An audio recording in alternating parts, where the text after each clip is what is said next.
যেতিয়া পাৰ্চেণ্টেজ উলিয়াওঁ তেওঁলোকৰ পপুলেশ্যন 20 লাখ আমাৰ পপুলেশ্যন 3,60 লাখ জনসংখ্যাৰ বোজাটোৱে অসমত গোটেই ষ্টেটিষ্টিক্সবিলাক ইফাল সিফাল কৰি দিয়ে কাৰণ যেতিয়া আমি পাৰ্চেণ্টেজ ওলাওঁ জনসংখ্যা ভাৰ্চেছ ষ্টুডেণ্ট গতিকে এই বিষয়টো মই সদায় হাউচত কৈ আছোঁ যে আমি চিমটমছক এটেক কৰি থাকিলে নহ'ব ৰোগটোক এটেক কৰিব লাগিব আৰু অসমৰ ৰোগটোৱে হৈছে জনসংখ্যা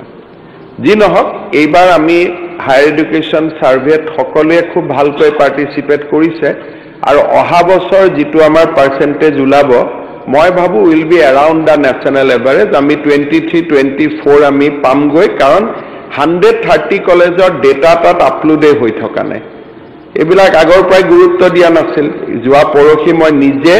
350 কলেজৰ প্ৰিন্সিপালৰ লগত এই বিষয়টোৰ ওপৰত মিটিং কৰিছো নোডেল অফিচাৰ এপইণ্ট কৰাইছো অহা বছৰ ডেটাটো কাৰেক্ট হৈ যাব দ্বিতীয়তে স্বচ্ছ সাৰ্ভেক্ষণত লজ্জা বুলি যিটো লিখিছে লজ্জা অসম চৰকাৰ লিখা নাই জাতিটোৰ কাৰণে লজ্জা কাৰণ আমি হাউচ টু হাউচ কালেকশ্যনত আমি যোগ নিদিওঁ ইন্দোৰত that is a public movement ৰাইজে ৰাতিপুৱাই উঠিব পেকেটত জমা দিব পেকেটটো লৈ যাব আৰু পেকেটত গাৰ্বেজটো জমা দিয়াৰ কাৰণে দে পে ফিজ 150 rupees 100 rupees দে পে ফিজ আমাৰ ইয়াত জাবৰ পেলাবৰ কাৰণে মই পইচা দিম নেকি গতিকে এইবিলাক কাৰণে জাতীয় সচেতনতাৰ যিটো প্ৰয়োজন লজ্জা অসম চৰকাৰ নহয় অসম চৰকাৰে যি কৰিব লাগে তো কৰি দিলে যে আমি কেনেকৈ গাৰ্বেজ ডিসপোজেল কৰিব লাগে কি কৰিব লাগে সেইকাৰণে ইলেকশ্যনৰ পিছত ময়ো গুৱাহাটীৰ ৱাৰ্ডে ৱাৰ্ডে ঘূৰিম যাতে ৰাইজক আমি অনুপ্ৰাণিত কৰিব পাৰোঁ যে গাৰ্বেজ বিলাক ডিসপোজ কৰক অসমত এটা প্ৰপাৰ সিটিজেনছ মুভমেণ্টৰ বহুত প্ৰয়োজন আছে দেখি থকা মুভমেণ্টটো নহয়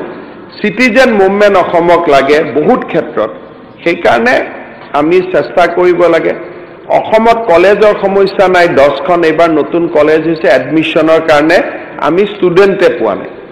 কলেজটো বনাই আছো এডমিশনৰ ষ্টুডেণ্ট নাই সেইকাৰণে এইবাৰ নিযুত মইনাৰ দৰে আঁচনি দিছোঁ যাতে ষ্টুডেণ্ট আহিব পাৰে যিবিলাক সমস্যা কোৱা হৈছে এইবিলাক সমস্যাৰ ওপৰত আমি ৰেছপন্স কৰিছোঁ আৰু বাজেটখনে তাৰ উত্তৰ নিযুত মইনা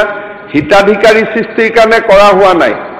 একজেক্টলি ভৰতন ডাঙৰীয়াই কোৱাটো এটাৰ উত্তৰ যাতে হায়াৰ এডুকেশ্যনত আমাৰ ষ্টুডেণ্ট বেছি যায় সেইকাৰণে আমি নিযুত মইনা কৰিছোঁ